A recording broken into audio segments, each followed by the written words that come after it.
Oke, Assalamualaikum warahmatullahi wabarakatuh. Untuk mata kuliah struktur data pertemuan 12 hari ini, kita masuk ke materi mengenai graf dan juga matrik penyajian graf. Ya.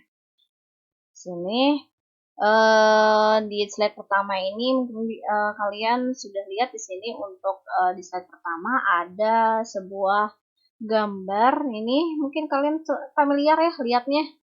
Nah, ini adalah gambar di dalam sebuah aplikasi pemetaan ya. Nah, di sini pemetaan di dalam aplikasi pemetaan ini dia menggunakan konsep graph di dalam ini ya, untuk penggambaran lokasi satu dengan lokasi yang lainnya. Nah, apa sih itu graph? Nah, di sini graph merupakan sebuah tools diagram yang digunakan untuk mempresentasikan objek-objek diskrit dan hubungan antar objek tersebut ya. Jadi di sini untuk graph di sini digunakan untuk menggambarkan objek-objek dengan hubungan antar objek tersebut. Tuh. Ya. Nah, di sini untuk graph menyatakan sebuah objek dapat dinyatakan dengan sebuah noktah atau titik atau bulatan. Sedangkan hubungan antar objek digambarkan dengan sebuah garis. Nah, di sini bisa kita lihat untuk sebuah graf yang ada di gambar pojok kiri atas ini ada beberapa titik ya, ada A, B, C, dan D. Nah, di sini untuk titik-titik A, B, C, dan D ini seharusnya dibuatkan sebuah penanda untuk menunjukkan dia sebuah objek ya. Nah, untuk objek A, B, C, dan D harusnya dikasih bulatan di dalam untuk pojok simpulnya. Nah, untuk di graf di sini juga ini untuk hubungan antar objek-objek ini dia ditandai dengan sebuah ruas ya atau garis untuk menghubungkan antar objek atau antar simpulnya. Dicontohkan di sini untuk untuk ruas atau garis E1 di sini ini untuk menghubungkan objek A dengan B. Lalu untuk objek B dengan D di sini ada sebuah garis juga. Di sini nama garisnya adalah E5 atau bisa kita sebut adalah garis E5 atau atau ruas E5 untuk menghubungkan objek B dengan D. Nah, untuk penerapan konsep graf sebenarnya bisa kita lihat dan bisa kita sering kita gunakan malah di sini. Untuk penerapan di dalam konsep graf di sini dicontohkan adalah pada konsep rangkaian listrik di sini. Pembacaan rangkaian listrik kan di sini dia menggunakan sebuah konsep graf juga, misalnya rangkaian listrik A dengan B, lalu A ke F, bagaimana di sini. Lalu ada juga di sini digunakan untuk menggambarkan senyawa kimia, ya. Lalu juga ada untuk menggambarkan konsep dalam rancang bangun sistem, ya. Di sini menggunakan diagram alir atau flowchart. Lalu juga ada diagram diagram aliran grafik. Ini seperti pohon biner ya, untuk pemetaan data, struktur data. Lalu di dalam basis data juga di sini digunakan untuk memetakan transaksi satu dengan transaksi yang lainnya untuk dieksekusi di dalam basis datanya itu menggunakan konsep graf juga ya, dalam perancangannya. Lalu untuk di aplikasi yang sering kita temukan di sini misalnya aplikasi map. Nah, ini untuk menunjukkan lokasi satu dengan lokasi yang lainnya. Di sini dia juga menggunakan konsep graph juga ya dalam untuk penggambaran pemetaannya. Lalu juga Di dalam cabang olahraga di sini untuk menggambarkan perlombaan antara tim satu dengan tim yang lainnya, ini menggunakan sebuah graf round robin turnamen. Lalu kalau untuk di media sosial di sini digunakan untuk menggambarkan konsep pemetaan jejaring pertemanan di dalam Facebook misalnya. Nah, itu sekilas untuk penerapan graf di dalam kehidupan sehari-hari kita. Nah, adapun untuk di dalam graf ini mengandung dua himpunan utama. Yang pertama himpunan P dan himpunan E. Himpunan P di sini merupakan sebuah elemen yang disebut dengan simpul. Ya. Atau nama istilah aslinya adalah vertex atau point atau node atau sebuah titik. Ya. Jadi kalau untuk di dalam graf kalau ada titik-titik di sini bisa kita ketahui ya, berarti itu merupakan objek atau simpul. Lalu ada himpunan E. E merupakan pasangan tak urut dari simpul. Anggotanya disebut ruas.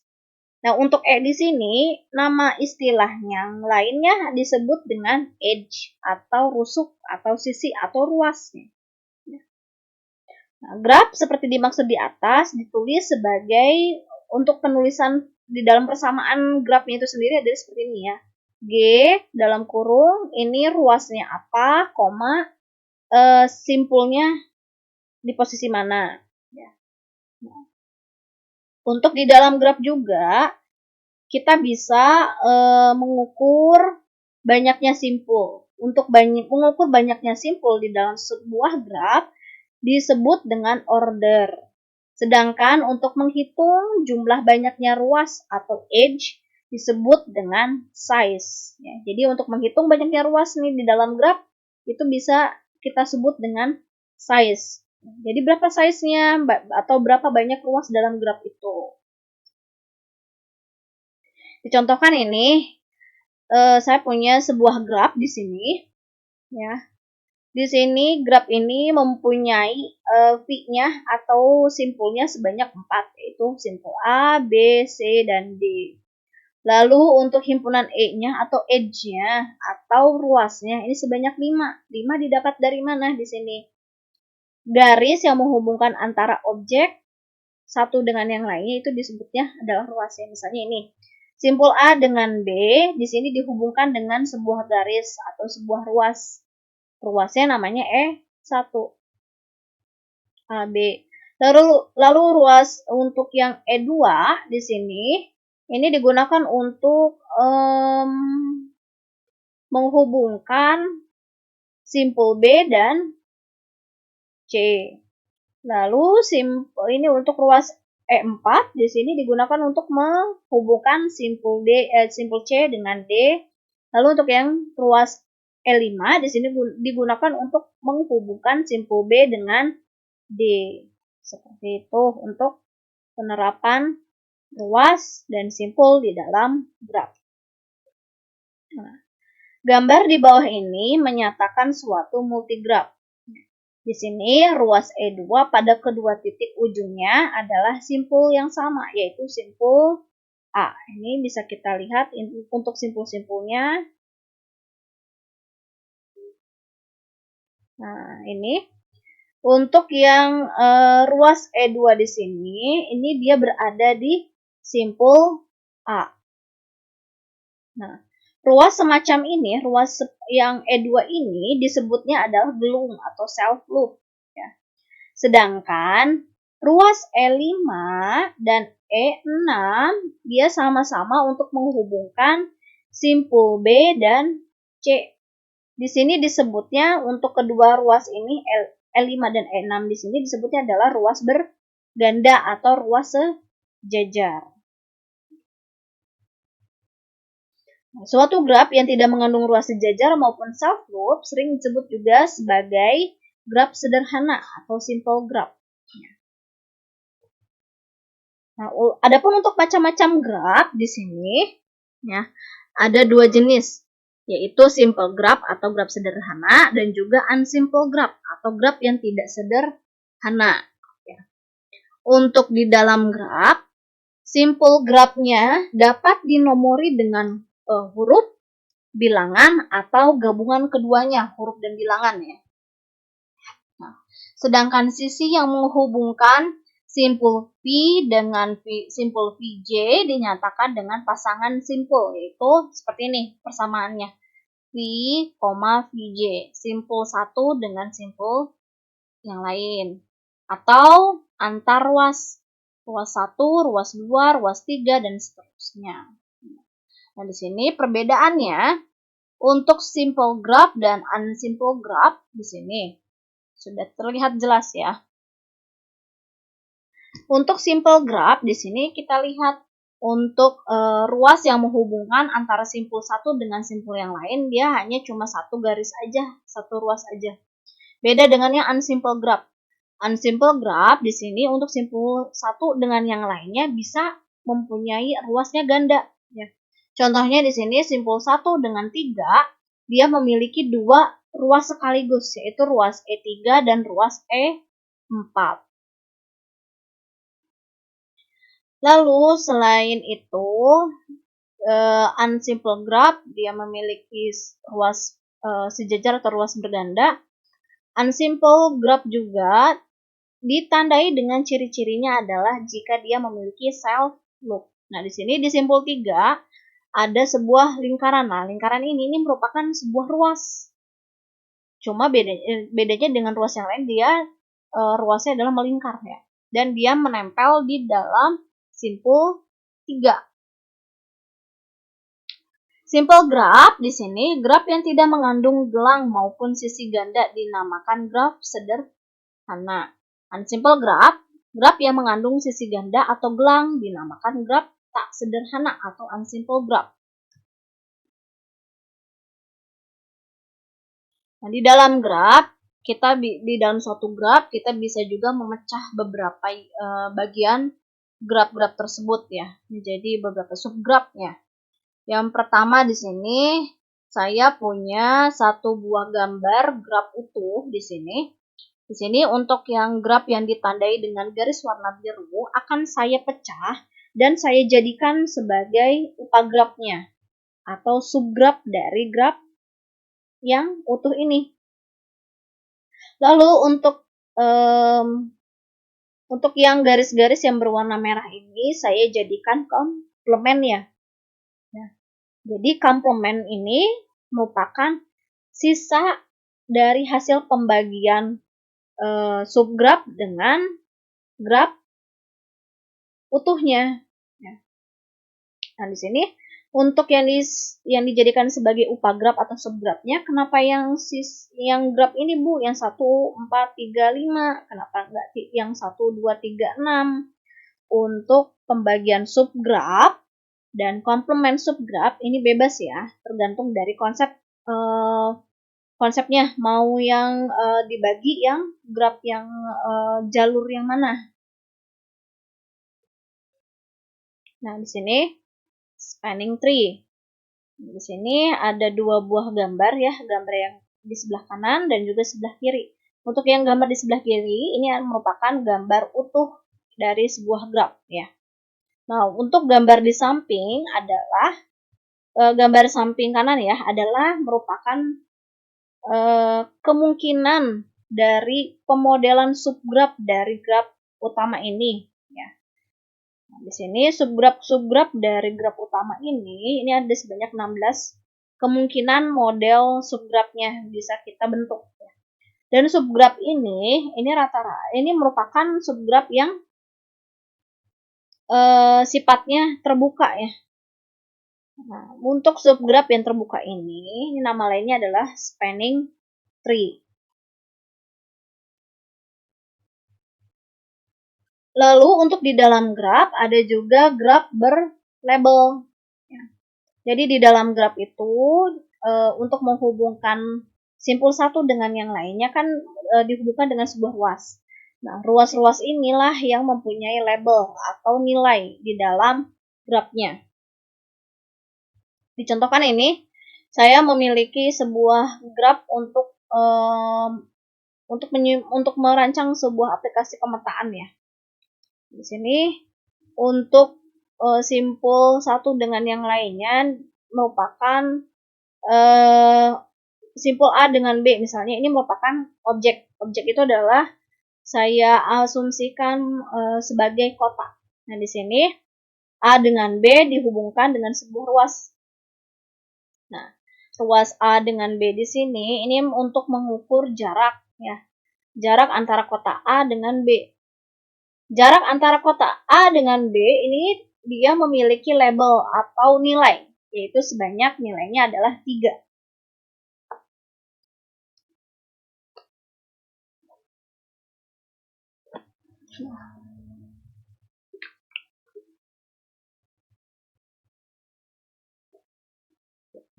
Nah, untuk di sini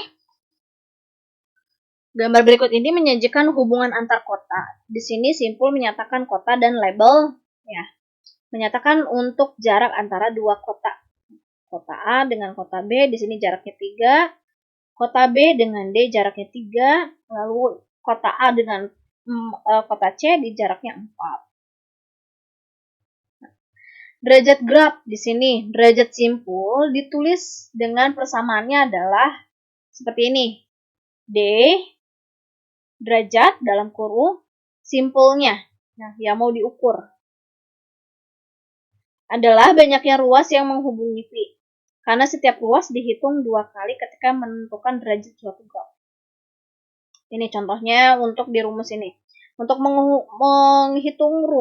menghitung nilai derajat keseluruhan dalam sebuah graf, ini menggunakan rumus ini. 2 dikalikan dengan size. Size itu adalah banyaknya ruas dalam sebuah graf. Itu ada berapa, lalu dikalikan 2, maka dia akan menghasilkan nilai derajat simpul keseluruhan grafnya itu ada berapa. Contohnya ini ya. Saya memiliki 4 buah simpul dalam sebuah graf, yaitu simpul A, B, C, dan D. Maka untuk menentukan jumlah keseluruhan dari graf ini, derajat simpul keseluruhan dari graf ini ada berapa? Sebanyak 8. Karena 8 didapat dari mana? Di sini untuk jumlah semua simpulnya ada 4. Berarti dia merupakan size-nya. Untuk menghitung derajat semua simpul dalam graf, dihitung dengan rumus ini, 2 dikali size. Berarti 2 dikali 4, sebanyak 8.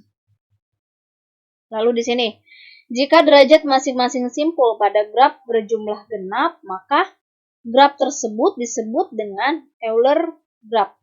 Ya, jadi kalau derajat semua simpulnya itu dia menunjukkan angka genap, maka disebutnya graf tersebut adalah Euler graf.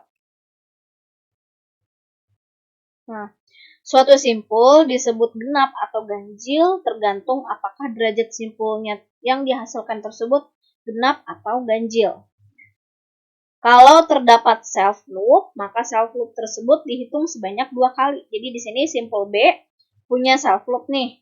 Maka derajat simpul dari B ini, dari si self loop ini, dia merupakan sebanyak 2. Nah, contohnya ini. Di dalam graf ini terdiri dari 6 buah simpul ya. Ada simpul A, B, C, D, E, dan F. Dengan keseluruhan simpul di dalam graf ini ada sebanyak 7 ruas ya. Keseluruhan simpulnya ada 6. Untuk ruasnya sebanyak 7 ruas totalnya. Ini bisa kita buktikan di sini. Ruas A dengan B itu dihitung 1, ruas A dengan C dihitung 2, ruas C dengan B dihitung 3, lalu ruas B dengan D dihitung 4, lalu ruas C dengan D dihitung 5, lalu ruas D dengan E dihitung 6, lalu ruas self loop di sini 7 ya ruasnya. Nah, untuk derajat simpulnya, untuk masing-masing simpul, derajat simpul untuk masing-masing simpul di sini bisa kita jabarkan. Untuk simpul A di sini ini sebanyak 2. 2 ini didapat dari mana? Simpul A di sini dia bisa berelasi atau terhubung dengan simpul B. Itu satu. Lalu simpul A dia berelasi dengan simpul C. 2. Ya, kalau A dengan D nggak bisa secara langsung karena tidak ada garis yang menghubungkan antara simpul A dengan D. Berarti derajat simpul A di sini ada sebanyak 2. Kalau untuk B di sini derajat simpul B ini sebanyak 5. 5 dapat dari mana, Bu? Nah, untuk derajat simpul B di sini diperhatikan. Simpul B dia bisa berhubungan dengan simpul A. 1. Lalu simpul B bisa berhubungan dengan simpul C, itu 2. Simpul B berhubungan dengan simpul D, itu 3. Lalu simpul B berhubungan lagi dengan mana? Dia berhubungan dengan self loop. Tadi kan untuk yang B ke A, B ke C, B ke D itu 3. Nah, untuk yang self loop di sini dihitungnya 2. 3 ditambahkan 2 adalah sebanyak 5. Begitu juga dengan C. C di sini dia bisa berhubungan dengan simpul A, lalu C bisa berhubungan dengan simpul B, simpul C berhubungan dengan simpul D. Itu berarti sebanyak 3. Nah, kalau untuk simpul E di sini 1. E di sini dia hanya bisa berhubungan dengan simpul D saja. Kalau F di sini karena dia tidak ada ruas ke simpul manapun, maka nilai derajat simpul untuk simpul F ini adalah sebanyak 0. Maka kita bisa jumlahkan 2 sampai 0 di sini ditotalkan ada sebanyak 4 derajat simpul. Ini untuk yang cara manual. Kalau secara cepatnya, ini menggunakan rumus yang 2 dikali size-nya kan 7, tinggal dikalikan dengan 2, maka dia menghasilkan derajat simpul keseluruhan graf ada sebanyak 14.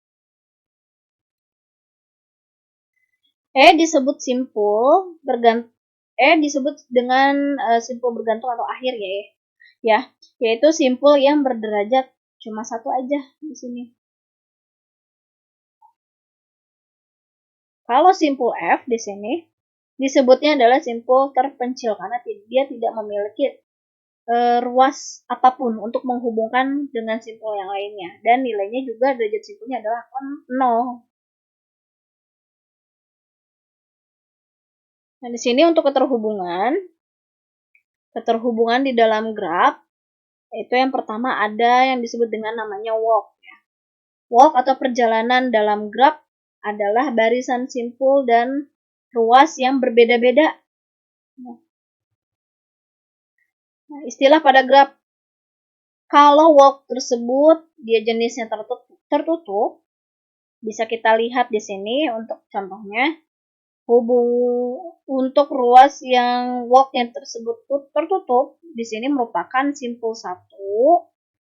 Dia akan misalnya simpul A nih, simpul awalnya.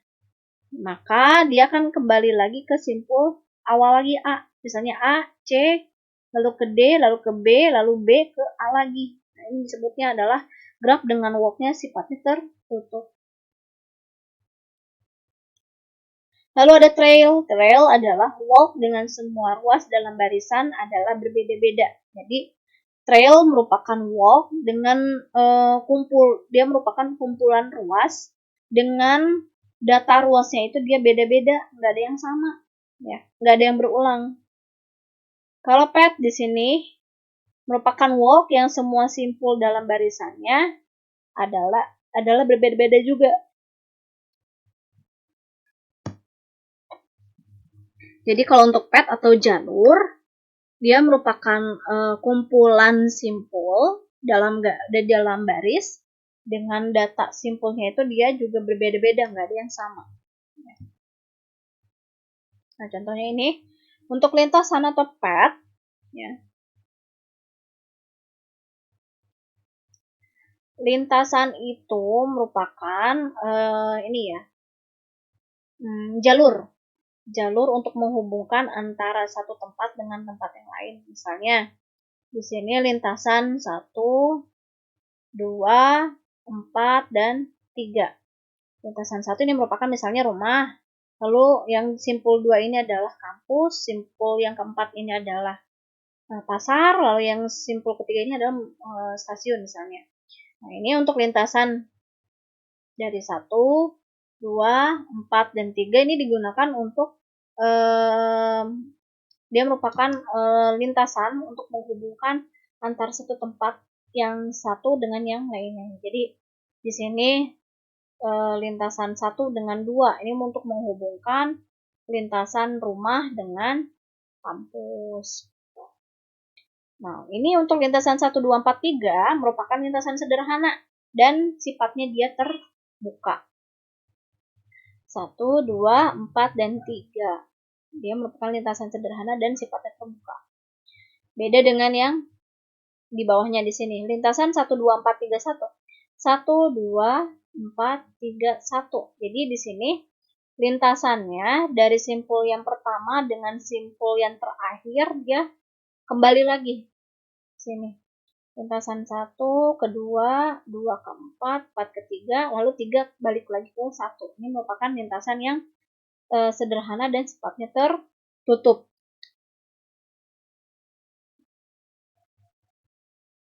Lalu dicontohkan juga di sini untuk lintasan 1, 2, 4, 3, 2. Nah, di sini lintasan 1, 2, 4, 3, lalu 3, lalu kedua. Ini merupakan sebuah lintasan sederhana dengan sifat lintasannya itu adalah lintasan terbuka. Ya. Untuk lintasan di dalam graf ini 1, 2, 4, dan 3 ini dia memiliki 3 baris sisi, yaitu sisi atau 3 ruas ya. Ruas 1 1,2, lalu 2,4, 4,3. Istilah lain dari lintasan adalah jalur. Nah, di sini graf di atas merupakan walk terbuka ya. Karena tidak ada ruas yang menghubungkan simpul U dengan T. Simpul R dan S merupakan suatu path atau trail. Suatu path atau trail terbuka dengan derajat setiap simpulnya adalah sebanyak 2. Kecuali simpul U dengan T. Masing-masing dia cuma punya satu buah ruas saja. Ya. Misalnya untuk simpul U dia hanya terhubung dengan simpul R saja, T dengan S saja. Beda dengan simpul R. R dia bisa terhubung dengan simpul U dan simpul S.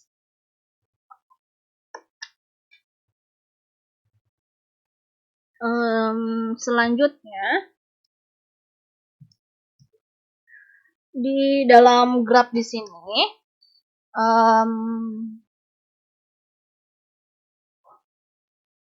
untuk yang simpul S di sini juga dia derajat simpulnya juga 2 ya. S di sini dia berhubungan dengan simpul R lalu dengan simpul T. Jadi derajat simpulnya dia ada 2 untuk yang simpul S. Selanjutnya kita bahas mengenai apa itu sirkuit di dalam sebuah graf ya. Sirkuit di sini ini merupakan lintasan yang berawal dan berakhir pada simpul yang sama disebut sirkuit atau siklus. Nah, di sini suatu graf digambarkan lintasannya adalah dari simpul 1, 2, 3 balik lagi ke 1.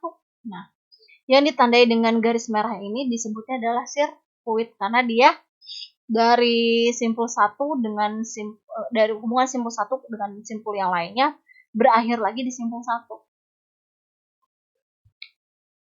Selanjutnya di sini barisan ruas untuk yang A kecil, B kecil, C kecil, lalu D kecil, balik lagi ke B kecil lagi, C kecil lagi, G, lalu ke H. Ini merupakan contoh satu barisan ruas ya di dalam graf ini. Nah, untuk barisan ruas di sini dia merupakan walk ya. Dan dia bukan sebuah trail Kenapa? Karena ruas B ini muncul sebanyak 2 kali. Karena untuk syarat dia bisa disebut dengan trail, dia untuk barisan ruasnya tidak boleh ada yang sama. Jadi harus berbeda-beda. Lalu barisan simpul A, B, E, dan F bukan walk. Ya. Karena tidak ada ruas yang menghubungkan secara langsung simpul B ke F.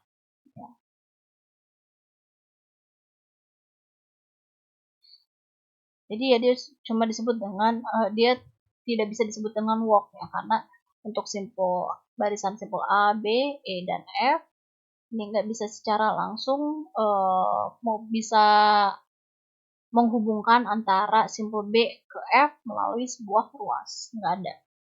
Lalu untuk yang barisan simpul A, B, C, D, E, C, F merupakan sebuah trail ya, tapi bukan sebuah jalur. Karena kenapa? Karena simpul C dia muncul sebanyak 2 kali. Tapi ruasnya beda-beda. Maka bisa disebut dengan trail. Karena untuk syarat sebuah path atau jalur, tidak boleh ada simpul yang muncul sebanyak 2 kali. Jadi harus berbeda-beda untuk simpulnya. Lalu barisan ruas A, D, G, dan K adalah jalur atau path. Karena menghubungkan untuk yang ruas A, D, G, dan K ini karena menghubungkan secara langsung simpul A dengan F. Lalu ruas A, B, H, G, E, A adalah merupakan cycle ya, karena dilihat di situ ruas A di sini untuk barisan ruas diawali dengan barisan ruas A lalu diakhiri dengan ruas A kembali. Jadi disebutnya adalah cycle atau siklus. Nah, untuk graf yang tidak mengandung sirkuit atau cycle disebut juga dengan graf acyclic ya. Contoh dari graf acyclic adalah pohon atau tree. Contohnya seperti ini. Jadi graf A, B, dan C di sini, jadi dia nggak bisa balik lagi A, B, C lalu ke A lagi. Maka untuk graf yang seperti ini dia tidak punya dia tidak punya sirkuit, disebutnya adalah acyclic. Nah, subgraf yang terhubung pada suatu graf disebut komponen dari G bila subgraf tersebut tidak terkandung dalam subgraf terhubung lain yang lebih besar. Jadi di sini bisa terlihat jelas ya antara subgraf satu dengan subgraf yang lain. Ini dia merupakan terpisah karena tidak ada penghubung antara subgraf satu dengan subgraf yang lainnya. Di sini subgraf DE dan ABC. Ini merupakan subgraf yang terpisah. Lalu jenis graf berdasarkan orientasi arahnya dibagi menjadi 2. Yang pertama di sini graf terarah atau directed graph atau di graph ya. Di sini definisinya dari graf terarah adalah graf yang dapat menghubungkan simpul 1 ke simpul 2 saja. Hanya satu arah saja. Tidak bisa bolak-balik dari misalnya V1 ke V2 lalu V2 ke V1 lagi. Kalau untuk yang graf terarah dia hanya cuma satu arah saja.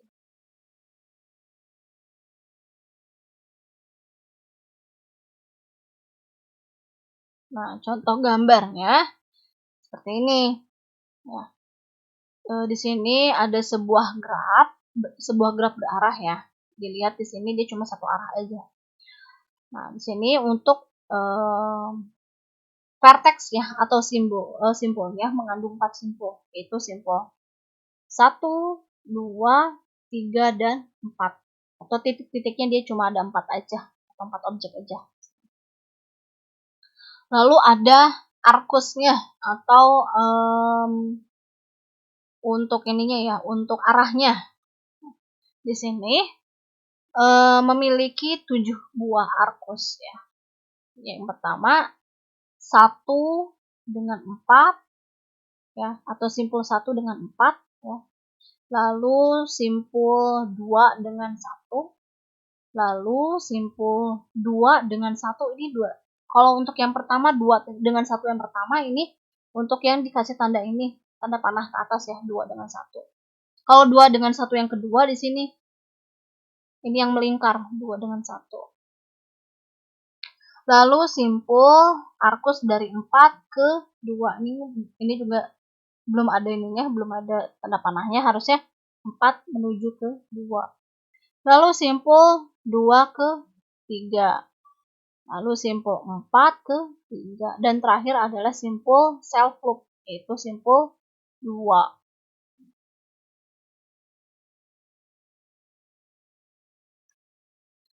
Bila arkus suatu graf berarah menyatakan suatu bobot, maka graf berarah tersebut dinamakan dengan jaringan atau network. Biasanya digunakan untuk menggambarkan situasi yang dinamis. Biasanya ini dipakai, graf ini dipakai untuk menggambarkan sebuah jaringan, ya, jaringan di dalam di dalam area intranet atau internet. Lalu untuk graf yang berorientasi arah yang kedua adalah undirected graph atau graf yang tak berarah. Ya. Graf tak terarah adalah graf yang menghubungkan dua vertex. Ya. Misalnya vertex 1 ke vertex 2, lalu balik lagi vertex 2 ke vertex 1 secara dua arah kalau untuk undirected graph. Nah, contohnya ini. V1 dengan V2, dia bisa balik lagi V2 ke V1, V1 ke V2, V2 ke V1. Di sini undirected graph. Jadi arahnya bisa dua arah, bolak-balik. Lalu ada critical path. Di sini merupakan sebuah graf berbobot dan mempunyai arah.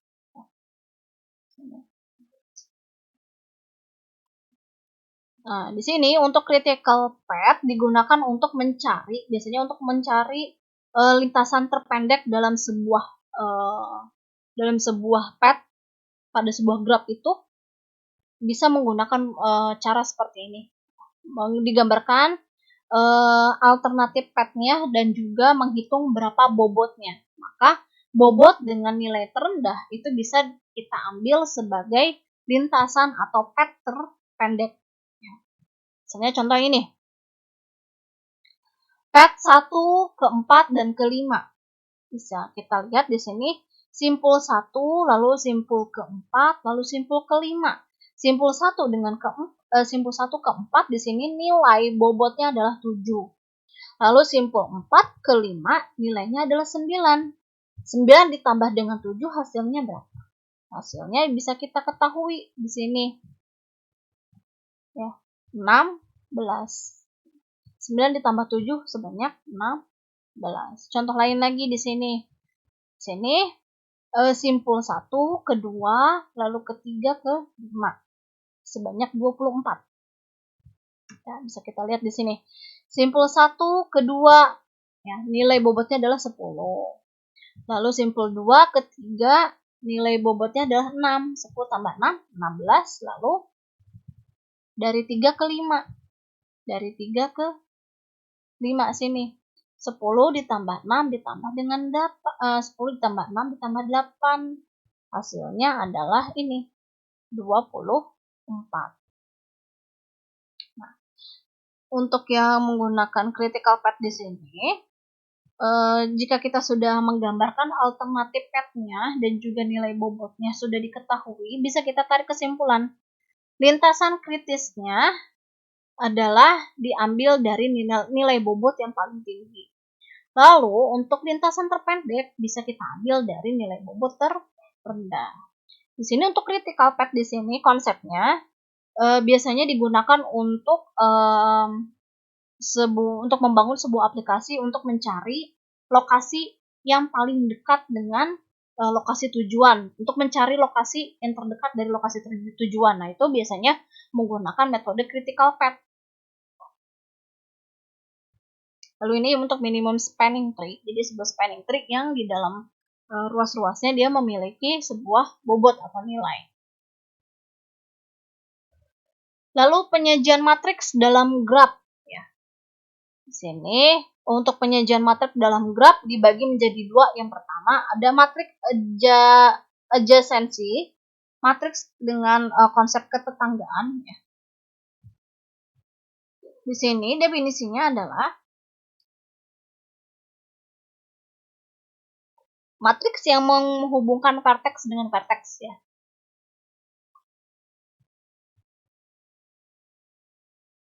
Jadi di sini dua buah simpul atau vertex dikatakan bertetangga jika keduanya terhubung.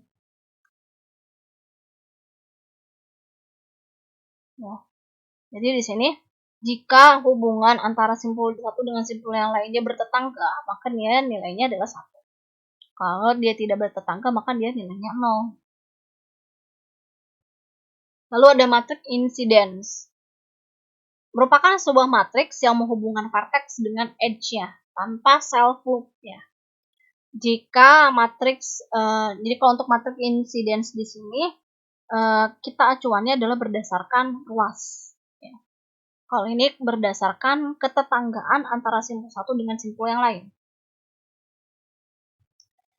Nah, kalau nilainya 1 jika ada ruas yang terhubung dengan sebuah simpul. Contohnya ini, adjacency.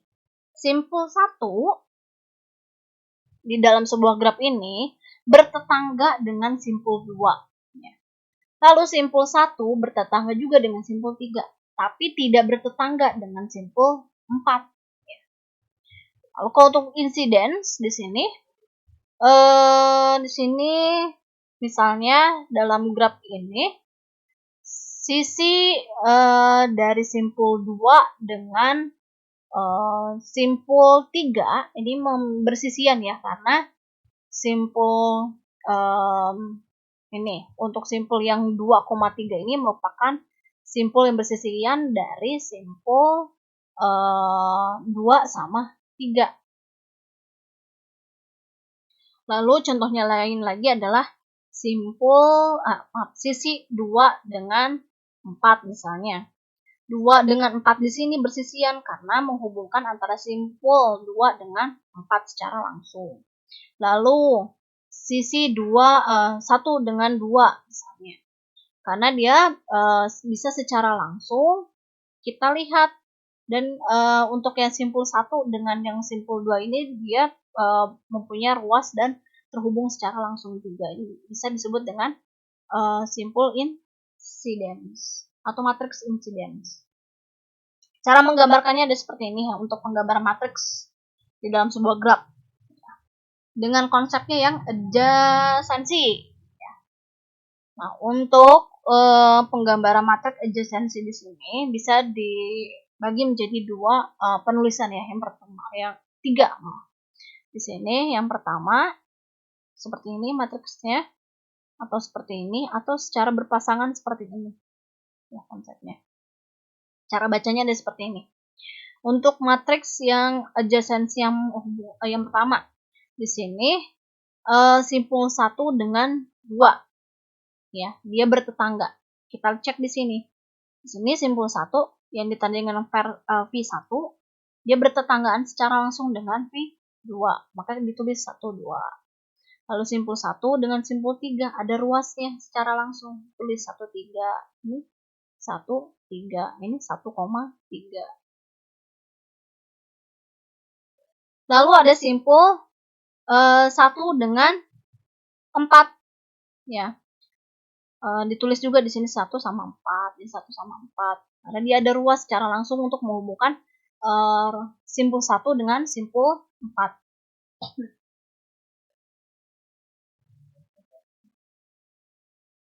Lalu untuk simpul 1 dengan 5 ya, di sini dihubungkan dengan sebuah ruas E5 secara langsung ya. Jadi di sini tulis 1, 5, di sini 1, 5, lalu di sini 1,5.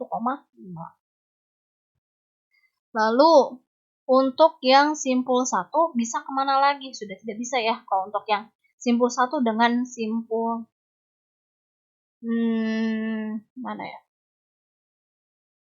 Sudah habis untuk yang simpul 1. Nah, selanjutnya simpul 1 sudah habis, tidak bisa dibandingkan dengan sisi yang lain, simpul di sisi yang lain. Kita cari dan pindah ke simpul yang kedua. Simpul kedua di sini dia bertetangga secara langsung dengan simpul 3. Maka di sini ditulisnya adalah 23 dan di sini 2,3. Ya. Dan di sini simpul 2 bertetangga juga dengan simpul 2 sama 3 bisa. 2 dengan 1 tidak bisa ya dimasukkan ke sini karena sudah ada di sini. Matriksnya 1, 2 dan ini 1,2. Jadi untuk penggambaran atau pencatatan matriksnya itu tidak boleh ada yang sama ya. Jadi harus satu arah aja. Contoh lain lagi. Simpul 2 dengan simpul 4 tidak bisa ya. Tidak bertetanggaan karena dia tidak ada ruas yang untuk menghubungkan antara simpul 2 dengan simpul 4. Ya. Lalu simpul 3 sekarang. Simpul 3 di sini dia bertetangga dengan simpul mana saja. Di sini bertetangga dengan simpul 4. 3,4 di sini 3,4. Jadi nggak bisa nih simpul 3 dengan simpul 1 karena sudah ada 1 sama 3. Jadi nggak boleh ditulis lagi. Dan untuk yang 3 sama 5 dan 4, 5 juga sama. Itu konsepnya. Jadi untuk yang matriks adjacency di sini memperhatikan antara konsep ketetanggaan antara simpul 1 dengan simpul yang lain. Contohnya ini juga nih untuk pembacaannya. Simpul 1 ada hubungan atau ada hubungan tetangga atau tidak dengan simpul 1. 0 ya, karena dia sama-sama di simpul itu juga. Nah, simpul 1 dengan simpul 2 ada tetangga kan, berarti nilainya 1. Simpul 1 dengan simpul 3 ada tetangga juga, 1 nilainya. Lalu, simpul 1 dengan simpul 4 ada tetangga juga, ada sebuah ruas yang menghubungkan secara langsung, berarti nilainya 1. Simpul 1 dengan 5 ada sebuah ruas secara langsung, jadi 1 juga. Lalu untuk yang ruas 2 dengan simpul 1 ada ketetanggaan juga ya, ada ruas. Nah, di sini 1 tulisnya. Lalu simpul 2 dengan simpul 2 0 ya.